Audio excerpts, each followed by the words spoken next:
வணக்கங்க. இது அங்காளம்மன் சத்யா வீடியோ. அனைவருக்கும் மதிய வணக்கங்க.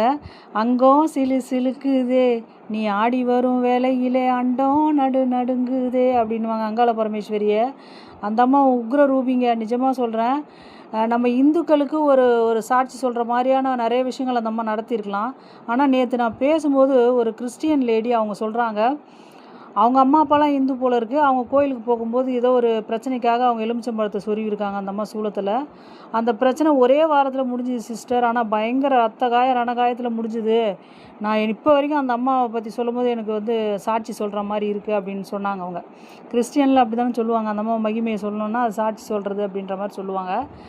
அவ்வளோ அற்புதமாக அந்த கிறிஸ்டியன் லேடியே சொல்கிறாங்கங்க, அங்காள பரமேஸ்வரி அந்த அம்மா மலையனூரில் இருக்கிறவங்க ரொம்ப சக்தி வாய்ந்த தெய்வங்க அந்த அம்மா அப்படின்னு சொன்னாங்க என்கிட்ட. ஏன்னா கிறிஸ்டியன்ஸ் பெரும்பாலும் அடுத்த தெய்வங்களை வணங்க மாட்டாங்க. அப்படிப்பட்டவங்களே சொல்லும்பொழுது நம்ம அம்மா நம்ம இந்துவில் பிறந்திருக்கோம், நம்மளுக்கு எவ்வளோ அற்புதங்களை செய்வா அந்த அம்மா. நானுமே நிறைய அற்புதங்களை பார்த்துட்டேங்க அந்த அம்மாட்ட. அதாவது ஒரு பிரச்சனை, இப்போ நான் வேஷமே போட மாட்டேன் அத்தா, நீ அதுக்கு ஒரு தீர்வு கொடுத்தா தான் நான் வருவேன் அப்படின்னு சொல்லிட்டு இருந்தேன். இந்த 16ஆம் தேதி அமாவாசைன்னு நினைக்கிறேன்.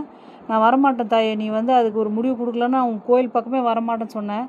ஆனால் அவங்க சவால் விட்டுன்னு பிரச்சனை பண்ணிகிட்டு இருந்தவங்களே சரணடைஞ்ச மாதிரி மன்னிப்பு கேட்டு அவங்க கேட்குறாங்க, இன்னும் ஒரு மாதம் 2 மாதம் எனக்கு டைம் கொடுங்க, இந்த பிரச்சனையை முடிச்சுக்கலாம் அப்படின்ற மாதிரி கேட்குற அளவுக்கு அந்த அம்மா வைக்கிறான்னா அவங்களுக்கு படாத கஷ்டத்தை பட வச்சுருக்கா அந்த அம்மா. அவ்வளோ லேசுப்பட்ட தெய்வம்னு நினச்சிடாதீங்க.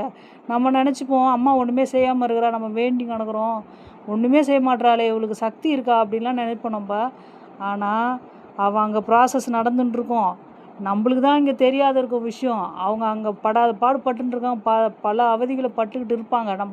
நம்மளை ஏதாவது ஒரு விதத்தில் துன்புறுத்தினவங்க, ஏமாத்தினவங்க, காசை ஏமாத்தினவங்க யார் இருக்கா, அவங்க நம்மளை என்ன பண்ண முடியும்னு நினச்சிட்டு இருப்பாங்க.